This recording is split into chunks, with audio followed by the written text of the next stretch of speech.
Assalamualaikum warahmatullahi wabarakatuh. Di video sebelumnya telah diceritakan tentang dakwah Nabi Muhammad kepada keluarga dekat beliau Sallallahu Alaihi Wasallam sendiri. Sayangnya mereka menolaknya. Namun Rasulullah Sallallahu Alaihi Wasallam tidak putus asa. Beliau terus saja menyampaikan tabligh Islam kepada orang-orang Mekah, sehingga muncul orang-orang yang berfitrat baik dan mau menerima ajakan beliau Sallallahu Alaihi Wasallam. Mereka yang beriman dan meyakini ajaran Rasulullah Sallallahu Alaihi Wasallam pada masa awal adalah anggota keluarga beliau sendiri, seperti Siti Khadijah, Ali bin Abi Thalib, dan Zaid bin Harisah. Kemudian dari tokoh-tokoh Quraisy seperti Abu Bakar, Utsman bin Affan, Zubair bin Awam, Abdurrahman bin Auf, Ubaidah bin Harisah, dan Amr bin Nufail, serta golongan masyarakat biasa dan kaum budak yang lemah dan tidak memiliki perlindungan seperti Bilal bin Rabah dan Ammar bin Yasir. Meskipun mendapat penentangan dan penolakan, ternyata Islam terus meraih kemajuan. Orang-orang mulai banyak yang simpati dan bergabung ke dalam Islam.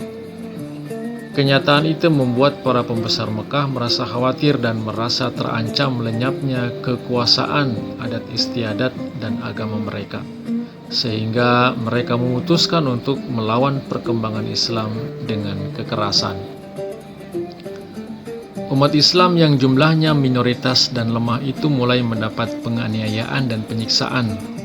Mereka disiksa, dianiaya, dihina, disingkirkan, dikucilkan dari pergaulan masyarakat Mekah. Mereka dipaksa agar meninggalkan keyakinan mereka. Wanita-wanita dibunuh secara biadab, laki-laki disembelih, budak-budak belian yang telah menyatakan iman kepada Rasulullah SAW dihela di atas pasir dan bebatuan yang panas membara. Kulit mereka menjadi keras seperti kulit belulang binatang. Lama kemudian, ketika Islam telah tegak berdiri di mana-mana, salah seorang dari pengikut pertama yang bernama Khabbab bin Al-Arat menanggalkan baju untuk memperlihatkan badannya yang terbuka. Kawan-kawannya melihat kulitnya keras seperti kulit belulang binatang dan bertanya, "Mengapa kulitnya begitu?" Khabbab tertawa dan menjawab bahwa itu bukan apa-apa. Itu hanya bekas yang mengingatkan ke zaman awal ketika budak belian yang masuk Islam dihela sepanjang lorong-lorong Mekah di atas pasir dan bebatuan yang keras dan panas. Kemudian Bilal bin Rabah, seorang budak yang berasal dari Afrika, dibaringkan di atas pasir yang panas membara, ditimbuni batu dan anak-anak disuruh menari-nari di atas dadanya. Dan majikannya Umayyah bin Khalaf menganiayanya sedemikian rupa dan kemudian menyuruhnya menanggalkan kepercayaan kepada Allah dan Rasul untuk memuja berhala Mekah, Lata dan Uzza. Bilal hanya mengatakan, "Ahad, Ahad, Tuhan itu tunggal." Meluap-luap di dalam kemarahan, Umayyah menyerahkan Bilal kepada anak-anak jalanan, menyuruh mereka mengikat tali pada lehernya dan menghela dia melalui kota di atas batu-batu tajam. Badan Bilal berlumur darah tetapi terus juga mengumumkan kata Ahad, Ahad. Kemudian ketika kaum muslimin telah hijrah ke Madinah dan dapat hidup dengan tenang dan dapat beribadah dengan agak aman dan damai, Rasulullah SAW menunjuk Bilal sebagai muazin. Sebagai orang dari Afrika, Bilal menghilangkan bunyi huruf H dari kata asyhadu. Beberapa kaum Ansor tertawa mendengar pelafalan yang tidak sempurna Bilal, namun Rasulullah SAW menyesali mereka dan menerangkan bahwa Bilal amat dihargai Tuhan atas keteguhan iman yang ditampakkannya di bawah tindakan aniaya kaum Mekah. Abu Bakar membayar uang tebusan Bilal dan banyak lagi budak lain dan mengikhtiarkan pembebasan mereka. Sekali peristiwa, Rasulullah SAW mendapatkan Ammar sedang mengaduh-ngaduh kesakitan seraya mengeringkan air mata. Rasulullah Shallallahu Alaihi Wasallam menghampiri Ammar yang mengatakan bahwa ia telah dipukuli dan dipaksa murtad. Rasulullah Shallallahu Alaihi Wasallam bertanya, "Tetapi adakah kamu masih beriman dalam hatimu?" Ammar mengiyakan dan Rasulullah Shallallahu Alaihi Wasallam mengatakan bahwa Allah akan mengampuni kelemahannya. Kemudian ayah Ammar, Yasir, dan ibunya Samiyah juga dianiaya oleh orang-orang kufar Mekah. Pada suatu peristiwa yang serupa, Rasulullah Shallallahu Alaihi Wasallam kebetulan lewat. Penuh dengan iba hati beliau bersabda, "Keluarga Yasir, bersabarlah sebab Allah telah menyediakan surga untuk kamu." Kata-kata nubuatan itu segera menjadi kenyataan. Yasir gugur dalam penderitaan dan tak lama kemudian Abu Jahal membunuh istri Yasir yang sudah tua renta itu, Samiyah, dengan tusukan tombak. Selanjutnya Zinira, seorang sahaya wanita, matanya rusak akibat kebengisan kaum kufar. Kemudian Abu Fukaih, budak Safwan bin Umayyah, dibaringkan di atas pasir panas, sedang di atas dadanya diletakkan batu-batu berat lagi panas sehingga karena rasa sakit lidahnya terjulur keluar. Budak-budak lain dianiaya dengan cara serupa itu pula. Kekejaman-kekejaman itu tak terperikan hebatnya. Akan tetapi orang-orang mukmin dari zaman awal itu dapat menanggung derita itu karena hati mereka dikuatkan oleh ungkapan-ungkapan jaminan yang mereka simak tiap hari dan tiap malam dari Allah Subhanahu wa taala.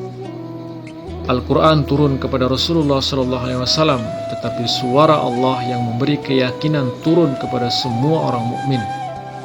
Seandainya tidak demikian, orang-orang mukmin tidak akan dapat menghadapi kekejaman-kekejaman yang mereka alami.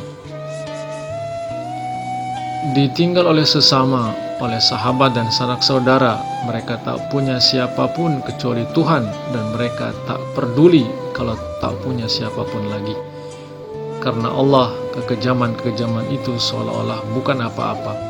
Cacian kedengaran laksana doa dan batu-batu seperti beludru. Penduduk kota yang merdeka tapi beriman tak kurang pula menderita keganasan. Tetua-tetua dan pemimpin-pemimpin mereka menganiaya mereka dengan macam-macam cara. Tidak hanya para budak, Suhaib, seorang saudagar kaya, juga dianiaya terus-menerus oleh kaum Quraisy Mekah. Tatkala Rasulullah SAW meninggalkan Mekah guna hijrah ke Madinah, Suhaib pun ingin mengikuti. Tetapi kaum musyrikin menahannya. Ia dilarang membawa keluar dari Mekah kekayaan yang diperolehnya di Mekah. Suhaib menawarkan usul untuk meninggalkan semua kekayaan dan harta miliknya, lalu bertanya apakah kemudian ia diperbolehkan pergi. Kaum musyrikin Mekah menerima syarat tersebut. Suhaib tiba di Madinah dengan hampa tangan dan menemui Rasulullah SAW yang telah mendengar ihwalnya dan mengucapkan selamat kepadanya sambil bersabda, "Itu merupakan perniagaan terbaik selama hidupmu." Kemudian Utsman, seorang yang terpandang dan kaya. Tetapi pada saat kaum Quraisy mengambil keputusan mengadakan penganiayaan umum terhadap kaum muslimin, pamannya Hakam mengikatnya dan memukulinya. Selanjutnya Zubair bin Al-Awwam, seorang pemuda pemberani yang di hari kemudian menjadi panglima Islam yang masyhur, diikat dalam gulungan tikar oleh pamannya, diasapi dari bawah dan sangat menderita oleh sesak nafas. Tetapi ia tak mau meninggalkan imannya. Ia telah menemukan kebenaran dan tidak melepaskannya lagi. Abu Zar dari suku Ghafar mendengar tentang Rasulullah SAW dan pergi ke Mekah untuk menyelidikinya. Kaum Mekah mencoba menghalang-halanginya dan mengatakan bahwa mereka mengenal betul Muhammad dan bahwa gerakannya itu hanya bertujuan untuk kepentingan sendiri. Abu Zar tidak terpengaruh. Ia menjumpai Rasulullah SAW, mendengar amanat Islam langsung dari beliau dan baiat dan masuk Islam. Abu Dzar memohon diperbolehkan merahasiakan imannya terhadap sukunya. Rasulullah SAW menjawab bahwa ia boleh berbuat demikian beberapa hari. Tetapi ketika ia berjalan di lorong Mekah, didengarnya serombongan pemimpin-pemimpin Mekah memaki dan mencemoohkan Rasulullah SAW dan melancarkan serangan-serangan kotor. Abu Dzar tidak dapat menguasai dirinya untuk merahasiakan iman dan segera menyatakan, "Aku menyaksikan bahwa tiada Tuhan kecuali dan tidak ada yang patut disembah selain Allah, dan Muhammad adalah abdinya dan rasulnya." Teriakan di tengah halayak orang-orang kufar seolah-olah merupakan tantangan. Mereka bangkit dan marah, dan Abu Dzar dipukuli sehingga jatuh pingsan. Paman Rasulullah SAW Abbas yang pada waktu itu belum baiat dan di situ ada dan berusaha secara lisan membela orang yang jadi bulan-bulanan itu. "Kafilah makananmu melalui suku Abu Dzar," katanya, "dan marah atas perlakuanmu terhadap dia, kaumnya dapat membuat kamu mati kelaparan." Hari berikutnya Abu Dzar tinggal di rumah, tetapi keesokan harinya selagi ia menuju kumpulan itu dan mendengar lagi mereka memaki dan mengutuk Rasulullah SAW seperti yang sudah-sudah, ia pergi ke Ka'bah dan menjumpai orang-orang di sana berbuat serupa. Ia tak dapat menguasai dirinya, lalu berdiri dan mengucapkan pernyataan imannya. Sekali lagi ia diperlakukan dengan aniaya lagi ganas. Hal itu masih terjadi ketiga kalinya dan kemudian Abu Dzar pulang ke sukunya. Begitupun kerasnya siksaan yang mereka alami, mereka tetap tabah dan bersabar. Juga mereka tidak memberikan perlawanan apapun atas ujian keimanan yang begitu berat yang mereka alami.